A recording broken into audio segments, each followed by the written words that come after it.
Здравейте, приятели! Сряда вечер, време за тренировка. Днес ще ви представиме един наш приятел, Мартин Найденов. Здрасти, Марти! Здравейте!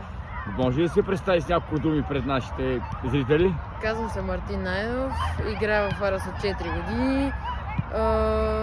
Много обичам футбола, тренирам от много време, около 5-6 години. Уча в италианския лицей в Горна баня и играя ляво крило. И направо ни взе думата, всички въпроси, които искаме да ти зададеме. Ти 2011 година си роден, нали така? Да. Вече си достатъчно голям, за да преценяваш. Как виждаш футболното първенство като цяло, в което участваш? Не е лесно, има доста добри противници и имаме конкуренция. Ти на каква позиция играеш? Ляво крило. Ляво крило. А кой е отбора, който най-много те е затруднил така по спомени, ако се сещаш? Мисля, че Левски и ЦСКА. С какво ви надделяваха?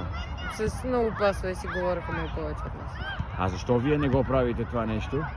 Някой се опитваме да го правим, но когато не се получават нещата и ние спиеме да си говорим и се провалява игра. Какво мислиш за тренировъчния процес на Академия Арес, която си в момента? Гледал съм много тренировки на европейски по-добри отбори и те правят много подобни упражнения като нас, много професионални упражнения, много добри тренировки. В училище как е хавата? Добър.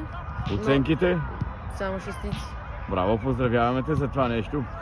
Наближават празници, ти си един от последните, с които ще се срещнем. Искаш да пожелаеш нещо на публиката? Светли празници и много късмет и щастие. Добре, благодаря ти, светли празници и на теб. Благодаря за това интервю. Това беше всичко от нас за сега.